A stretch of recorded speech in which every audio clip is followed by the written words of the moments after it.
Hello student. आज हमारी class रहेगी एक्सेल में। एक्सेल माइक्रोसॉफ्ट ऑफिस का ही एक टूल है, या सॉफ्टवेयर पैकेज कहें हम इसे तो ज़्यादा बेहतर रहेगा। एक्सेल एक अकाउंटिंग सॉफ्टवेयर है, आप इसको देख सकते हैं। एक्सेल में डाटा को मैनेज किया जाता है, अकाउंट को मैनेज किया जाता है, चार्ट्स बनाए जाते हैं और कई सारे काम एक्सेल के अंदर क्रिएट किए जा सकते हैं। एक्सेल एमएस ऑफिस की तरह ही होता है, 70% तो लगभग एमएस वर्ड की तरह ही होता है। एक्सेल में भी वही मेनू सिस्टम से अगर आप इनको देखें तो देखिए, सबसे ऊपर ये टाइटल बार है एक्सेल में, एमएस वर्ड की तरह, जिसमें 3 बटन है, मिनिमाइज, रीस्टोर और क्लोज। यहाँ वही ऑफिस बटन है जिसे फाइल मेनू भी कहते हैं 2013 के वर्जन में, जिसके अंदर ऑप्शन है new, open, save, save as, print, then last close. Same का सेम एमएस वर्ड की तरह है। यानी ये होम मेनू, जिसके अंदर इसका रिबन दिया गया, इसके ऑप्शन है क्लिपबोर्ड, जो आप पहले से पढ़ चुके हैं, font, alignment, number, styles, cell, editing. तो अब हम इसको जानेंगे। तो सबसे पहले तो हम ये देख लेते हैं कि ये जो फाइल मेनू है इसके अंदर क्या क्या दिया हुआ है। हम पहले से देख सकते हैं कि यहाँ न्यू ऑप्शन है, जिसका शॉर्टकट कंट्रोल एन होता है। यह एक नई वर्कबुक ओपन करता है। एमएस वर्ड में जहाँ डॉक्यूमेंट ओपन होते हैं, वहीं एमएस एक्सेल में वर्कबुक ओपन होती है। और हर वर्कबुक अपने साथ 3 सीट को कंटेंट्स करती है, सीट नंबर 1, सीट नंबर 2 और सीट नंबर 3। और हर सीट रोज और कॉलम से मिलकर बनी होती है। एक सीट पर नंबर ऑफ रोज और कॉलम को अगर आप देखें तो आपको दिखाई देता है कि 10,48,576 रोज होती हैं और 16,384 कॉलम्स होते हैं। ये रोज और कॉलम मिलकर बनाती हैं एक सेल। एक बॉक्स को एक सेल कहते हैं। और ये सेल का एड्रेस होता है कॉलम और रो, यानी कि यहाँ कॉलम है जे और इसका सेल है 3। ये आपको सेल एड्रेसिंग पर भी दिख जाएगा, जहाँ लिखा हुआ है J3। यानी कि हर सेल का एक पर्टिकुलर एड्रेस होता है जिस पर आप काम करते हैं। और बाकी चीज देखें, सेल एड्रेस के ठीक बगल में फार्मूला बार आता है। आप जब भी एक्सेल में कोई डाटा के अंदर कैलकुलेशंस करते हैं तो वो एक फार्मूला होता है और वो हमेशा इस फार्मूले बार पर शो होता है। अगर आप कैलकुलेशंस नहीं यूज कर रहे हैं तो वो डाटा होता है वो भी इस फार्मूला बार पर शो होता है। लेकिन अगर आपने कोई कैलकुलेशन लगाई है तो वो भी फार्मूला बार पर शो होगी। वो मैं कैलकुलेशन लगाने के बाद आपको, या फंक्शन लगाने के बाद आपको बतलाऊंगा। अब हम यहाँ स्टार्टिंग से करते हैं। पहले तो मैंने एक सीट क्रिएट की हुई, जैसे आपको यहाँ दिखाई दे रहा है, यहाँ पर एक सीट मैंने क्रिएट की हुई है। ये सीट रोज और कॉलम से मिलकर बनाई गई है। ये है स्टूडेंट रिजल्ट सीट मई 2020, जिसकी फील्ड्स हैं serial number, name, section, Hindi, English, maths, total और परसेंटेज। यहाँ मैंने कुछ वैल्यूज ली हुई हैं, कुछ नाम लिए हैं स्टूडेंट्स के, उनके सेक्शंस, उनके मार्क्स को फिल किया हुआ है। आगे कैलकुलेशंस हम आगे करेंगे। सबसे पहले हम फाइल मेनू से स्टार्ट करते हैं कि फाइल मेनू पर हम क्या क्या करते हैं, क्योंकि सिंपल सा है, आप आसानी से उसे समझ सकते हैं। तो फाइल मेन्यू के अंदर है सबसे पहले new option. New new blank seat open करने के लिए, न्यू वर्कबुक ओपन करने के लिए शॉर्टकट कंट्रोल एन। ओपन, पहले से बनी एक्सेल की सीट को ओपन करने के लिए या वर्कबुक का है। सेव, उसको सुरक्षित करने के लिए। सेवेज मतलब उसको किसी अन्य नाम, अन्य स्थान या अन्य प्रकार से सुरक्षित करने के लिए। और प्रिंट मतलब उसे आउटपुट, प्रिंट आउट पर लेने के लिए। और प्रिंट प्रीव्यू यहाँ देखेंगे तो यहाँ का प्रिंट प्रीव्यू जो है आपका एमएस वर्ड के प्रिंट प्रीव्यू से थोड़ा अलग है।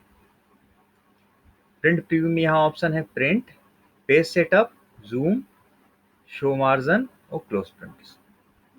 यहाँ बहुत कम ऑप्शन है। अब ये देखिए डॉक्यूमेंट्स किस तरह से आपको प्रिंट होगा दिखाई देगा। आप उनकी सेटिंग्स भी कर सकते हैं। पेज सेटअप पर जाएंगे तो आपको वही पेज सेटिंग मिल जाएगी। देखिए यहाँ पर वही पूछा गया है पेजेस में, ओरिएंटेशन, पोर्ट्रेट और लैंडस्केप। ये इसका व्यू साइज है 100% व्यू साइज पर है। प्रिंटिंग क्वालिटी भी दी हुई है। प्रिंटर में आप लेटर का पेज यूज कर रहे हैं। जैसा कि हम पहले ही बता चुके हैं कि 5 प्रकार के आपको लेटर्स का याद रखना है। पेपर का साइज जिसको बोलते हैं, letter legal A3 A4 A5। Margins वही है, लेफ्ट राइट टॉप बॉटम। या हेडर फुटर भी दिए हुए। हेडर फुटर उसकी वैल्यूज को रखने का प्लेस भी दिया हुआ है। आप उसको यहाँ से कस्टम हेडर फुटर डालकर भी उसे बना सकते हैं। और सीट, यहाँ प्रिंटिंग सीट्स के बारे में बात कर रहे हैं कि सीट जब प्रिंट होती है तो कैसी होती है। तो प्रिंट एरिया वो मैं आपको आगे बताऊंगा। रो टू रिपीट टॉप, यानी कि अगर आप रो को हर पेज पर उस रो को फिक्स टाइप प्रिंट करना चाहते हैं, जैसे एक हेडिंग्स होती हैं टेबल की, उसको हर पेज पर छापना चाहते हो। कॉलम हर पेज पर छापते हैं। अगर आप ग्रिड लाइन शो करना चाहते हैं, ब्लैक एंड व्हाइट शो करना चाहते हैं, ऊपर से नीचे की तरफ, कि ऊपर से सीट फिर नीचे फिर नीचे फिर नीचे की सीट, या फिर लेफ्ट से राइट की तरफ पेजेस प्रिंट करना चाहते हैं। ये सिंपल सा प्रिंट प्रीव्यू है। अब दरअसल होता क्या है कि एक्सेल की सीट में सिर्फ एक पेज नहीं होता, यहाँ पर हजारों पेज होते हैं। आप जब भी इस पेज को देखिए तो ये पेज आपको एक लाइन दिखाई दे रही है, आपको dot dot dot dot dot. अब मैं स्क्रीन को थोड़ा सा बड़ा करके आपको दिखाता हूँ। ये देखिए डॉट डॉट लाइंस दिख रही हैं। ये डॉट डॉट लाइंस जो होती है ये पेज को इंडिकेट करती हैं कि ये एक लेफ्ट का पेज है, ये राइट का है, ये बॉटम लेफ्ट है, ये बॉटम राइट है। इस तरह से ये आपको पेजेस कई सारे होते हैं, मतलब हजारों की तादाद में पेजेस होते हैं। तो ये सिंपल हो गया आपका फाइल मेनू। होम मेनू पर आते हैं। होम मेनू में सबसे पहले दिया है cut, copy, paste, format, painter. वही का वही एमएस वर्ड का है। कट का मतलब किसी कंटेंट्स को उठा लेना। पेस्ट का मतलब उसे किसी दूसरी जगह पर चिपका देना। कॉपी का मतलब उसको उठाना है लेकिन उस प्लेस से हटाना नहीं है। और फॉर्मेट पेंटर मतलब जहाँ एक फॉर्मेटिंग आपने की है वही फॉर्मेटिंग आप किसी दूसरे टेक्स्ट पर करना चाहते हैं। तो उसके बाद अब हम अपनी ये सीट को क्रिएट कर लेते हैं, फिर अगले ऑप्शंस पर जाएंगे। मैंने सीट बनाई हुई है रोज और कॉलम में। यहाँ पर एक टोटल का फिगर वैल्यूज दी हुई है, जहाँ पर मुझे टोटल निकालना है। इसका दिए गए 34, 23, 67 का टोटल निकालना है। तो उससे कई तरीके होते हैं। सबसे आसान तरीका है कि मैं उसमें फार्मूला लगा दूं। तो फार्मूला लगाने के लिए सबसे पहली शर्त होती है कि आपको बराबर का साइन या इक्वल का साइन दबाना होगा। अगर आप इक्वल का साइन नहीं दबाएंगे तो फार्मूला कभी भी एक्टिवेट नहीं होगा।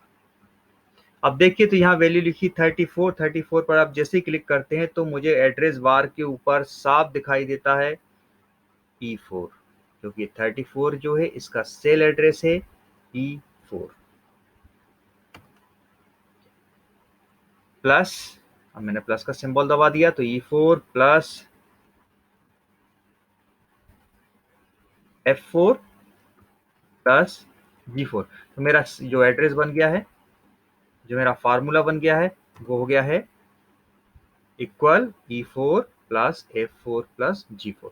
अब इसके बाद मैं एंटर प्रेस करूंगा तो अब देखिए यहाँ पर 124 का फिगर दिखा रहा है, मतलब जोड़ दिया गया है। लेकिन यहाँ एड्रेस बार, जब हम एड्रेस बार पर जाते हैं इसे क्लिक करके, तो एड्रेस बार में सिर्फ फार्मूला ही दिखता है, यानी कि फार्मूला बार पे फार्मूला दिखता है और यहाँ वैल्यूज में आपको उसका कैलकुलेशन दिखता है। तो पहला तरीका हो गया कि डायरेक्ट मैंने इक्वल साइन के साथ लगा के प्लस कर दिया। दूसरा तरीका होता है कि मैं सम का फंक्शन का यूज करूं। तो यहाँ पर राइट हैंड साइड देखिए आपको सम फंक्शन दिखाई दे रहा है। आप इस सम फंक्शन पर क्लिक कीजिए, यहाँ सम का सिलेक्शन कीजिए, वैल्यूज दर की है तो उसकी जगह मैं लेफ्ट हैंड की वैल्यूज को सिलेक्ट कर लूंगा इस तरह से माउस से, और एंटर प्रेस करेंगे तो मेरा की कैलकुलेशन 155। यहाँ फार्मूला शो हो रहा है इक्वल सम E5 से G5 तक। ये फार्मूला हो गया। अब तीसरा तरीका है कि मैं इसको यहाँ से लेफ्ट साइड जो आपको एक डॉट दिख रहा है ना, ये चौकोर ब्लॉक बना हुआ है, इसको अगर मैं पकड़ कर, मेरा कर्सर चेंज हो रहा है, यहाँ से इसको दबा कर अगर मैं नीचे की तरफ खींच दूं तो ये ऑटोमेटिक फिल हो जाएगी सारी वैल्यूज। ठीक। अब यही केसेस में फार्मूला लगाऊंगा। फार्मूला होता है परसेंटेज का फार्मूला इक्वल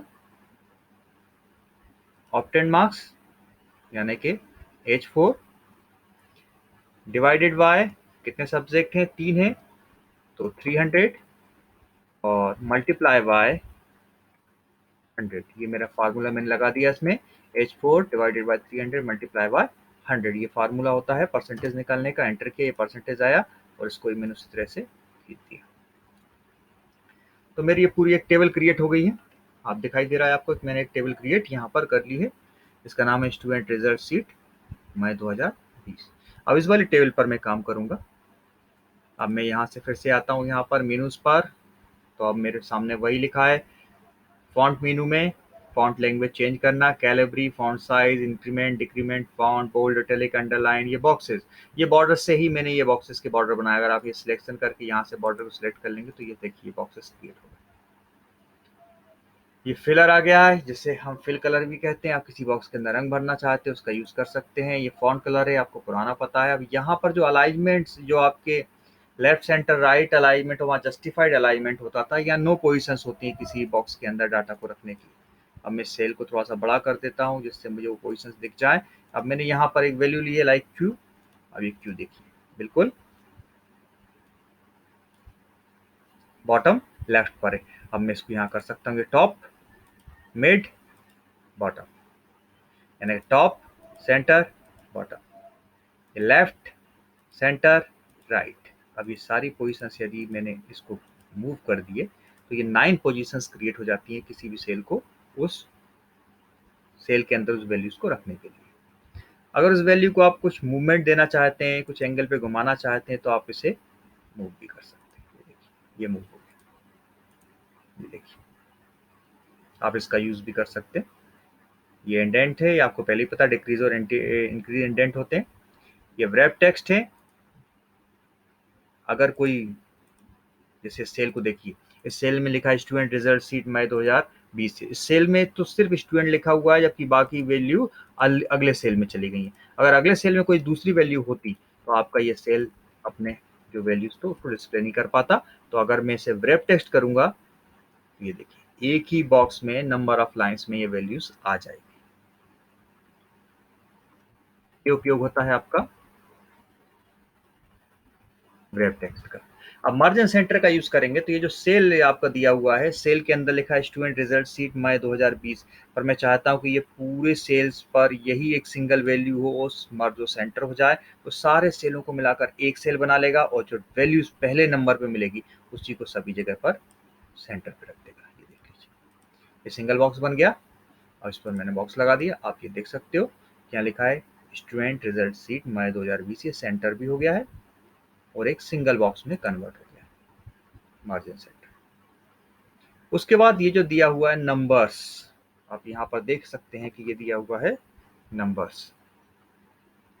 नंबर्स यानी कि हर सेल की प्रॉपर्टी होती है। हर सेल, जो भी सेल आपका बॉक्स है उसकी प्रॉपर्टी होती है। वो प्रॉपर्टी कौन कौन सी होती है? वो होती है जैसे कि जनरल, यानी आप जो भी वैल्यू डालेंगे वो उसको उसी तरह से ट्रीट करेगा, कैरेक्टर को कैरेक्टर की तरह, नंबर को नंबर की तरह। अगर मैंने इस पर क्लिक किया तो यहाँ आपको दिखाई दे रहा है जनरल, जनरल के नीचे दिया हुआ है नंबर, यानी नंबर्स वो वैल्यूज होती हैं जिस पर आप मैथमेटिकल कैलकुलेशंस नहीं कर सकते। Currencies, accounting, short date, long date, time, percentage, fraction, scientific, इतने प्रकार होते हैं किसी भी सेल की प्रॉपर्टी के। तो जनरली तो हम जनरल का ही उपयोग करते हैं। अगर कहीं मुझे कैलकुलेशंस के लिए रखना है फिगर, तो उसको मैं नंबर्स का यूज कर लूंगा, पर नंबर के साथ दशमलव के 2 अंकों का डिजिट और साथ में जुड़ जाता है। तो ये तो ठीक है, आपने यहाँ चेंजेस कर दिया। इसके ठीक नीचे देखेंगे तो ये आपको लिखा है डॉलर का सिंबल, यानी कि वही जो आपको लिखा था करेंसी। ये परसेंटेज का सिंबल, ये आपका कॉमा स्टाइल्स हो गया। ये दशमलव के अंकों को बढ़ाना, जैसे मैं 67 को ले लेता हूँ और दशमलव के अंकों को यहाँ बढ़ा देता हूँ। अब ये देखिए दशमलव के 3 अंक बढ़ गए। उसी तरह से दशमलव के अंकों को मैं कम भी कर सकता हूँ। देखिए 2 मैंने कम कर दिया। तो ये हो गया नंबर। नंबर के बाद आता है फॉर्मेटिंग, यानी कि जो सीट है आप इसको किसी फॉर्मेट में, स्पेशल फॉर्मेट में कन्वर्ट कर सकते हैं। तो आप वहाँ ये फॉर्मेट होते हैं, format as a table, conditional formatting और सेल स्टाइल्स। 3 प्रकार की स्टाइल्स यहाँ पर दी हुई हैं। तो सबसे पहले मैं फॉर्मेट एज ए टेबल का यूज करके देख लेता हूँ। तो ये मैंने डाटा को सिलेक्ट किया,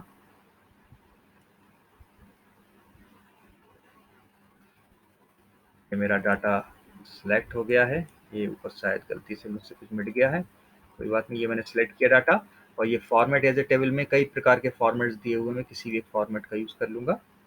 ये मैंने ओके कर दिया। ये देखिए ये कन्वर्ट हो गया, उस प्रकार के फॉर्मेट में मेरा डाटा कन्वर्ट हो गया। यहाँ एक शब्द दिया हुआ है कंडीशनल फॉर्मेटिंग। कंडीशनल फॉर्मेटिंग बोलता है कि किसी कंडीशन के अकॉर्डिंग आपको फॉर्मेटिंग करना, जैसे कि ये जो जितने भी मार्क्स चढ़े हुए हैं इसमें से जिस बच्चे की फर्स्ट डिवीजन मार्क्स यानी 70-75% से ऊपर हैं, जो मेरिट में आ रहा है, उनका नाम अगर मैं डिस्प्ले कराना चाहता हूँ, उनके मार्क्स अगर अलग से दिखाना चाहता हूँ, तो मुझे ये वैल्यूज को सिलेक्ट करना होगा। देन उसके बाद कंडीशनल फॉर्मेटिंग पे क्लिक करना होगा। देन हाईलाइट सेल रूल्स और लेना है ग्रेटर देन, क्योंकि मुझे 75 से ऊपर मार्क्स चाहिए। मैंने कहा यहाँ पर फिगर भरा 75 और यहाँ लिखा हुआ red fill with dark red. आप देख सकते हैं स्क्रीन विंडोज पर ये लिखा हुआ red fill with dark text. अब मैं इसको ओके कर देता हूँ। आप ये देख लीजिए यहाँ पर आपको कुछ वैल्यूज जो है ना वो रेड फिल और डार्क रेड टेक्स्ट में कन्वर्ट हो गई। ये सब 75 से ऊपर की। तो ये थी आपकी कंडीशनल फॉर्मेटिंग। सेल स्टाइल्स तो वही होगा, इसकी डिफरेंट टाइप की स्टाइल्स हैं सेल की, आप उनका यूज कर सकते हैं। ये देखिए मैं कुछ भी यूज कर रहा हूँ, यहाँ पर दिखाई दे रहा है सेल स्टाइल्स हो गया। उसके बाद आ गया था आपका सम। जैसा मैंने थोड़ी देर पहले किया था कि सम में 3 प्रकार से कर रहा था। एक तो कि मैं डायरेक्ट इक्वल लाऊं, उसके बाद डायरेक्ट सेल एड्रेस डालता जाऊं और एक साधारण फार्मूले की तरह लगा दूं। और दूसरा तरीका था कि मैं ऑटो सम का उपयोग करूं। पर यहाँ कई प्रकार के सम फंक्शंस होते हैं। डिफॉल्ट हम माने तो केवल 5 माने जाते हैं जिनका सबसे ज्यादा यूज होता है। मोस्ट कॉमन यूज फंक्शंस होते हैं सम, एवरेज, काउंट, मैक्स और मिन। ये 5 प्रकार के। इनका मैं एग्जांपल एक छोटा सा लगा देता हूं।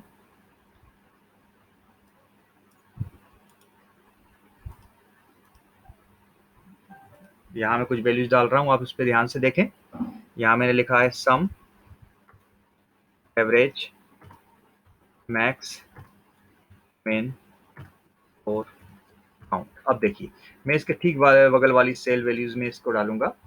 ये सम होगा, यहाँ से मैंने लिया सम, ये वैल्यूज यहाँ से यहाँ तक की सिलेक्ट कर ली, एंटर किया तो सम आया। एवरेज, ये मेरा एवरेज हुआ। अब एवरेज के लिए फार्मूला लगा रहा हूँ उस जगह पर। सम के बाद मैंने दूसरा लिया एवरेज, उसी वैल्यू को दोबारा सेलेक्ट किया और एंटर प्रेस किया तो 64.85 एवरेज हो गया। मैक्स, अब मैंने यहाँ से लिया मैक्स और उसी वैल्यूज को मैंने फिल लिया और एंटर किया तो मुझे रिजल्ट मिला 99 नंबर मैक्सिमम है। अब मेन की बात करते हैं तो मैंने यहाँ से सिलेक्ट किया मेन और उसी वैल्यूज को फिर सिलेक्ट किया तो उस सीट के अंदर 23 मिनिमम नंबर था।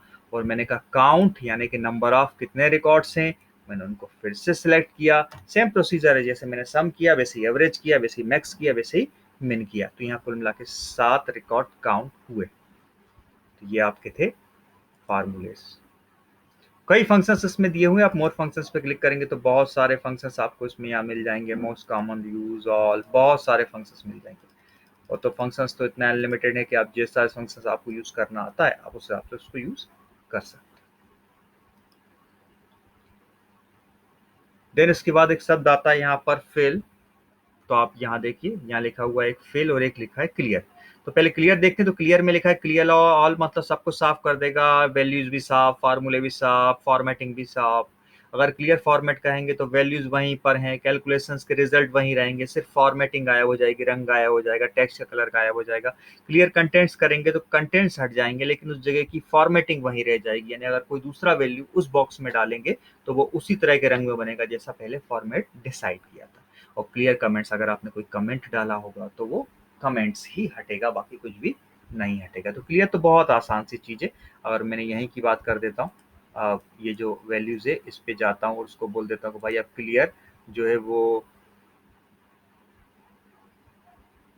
कंटेंट्स को हटा दो। ये कंटेंट्स हट गया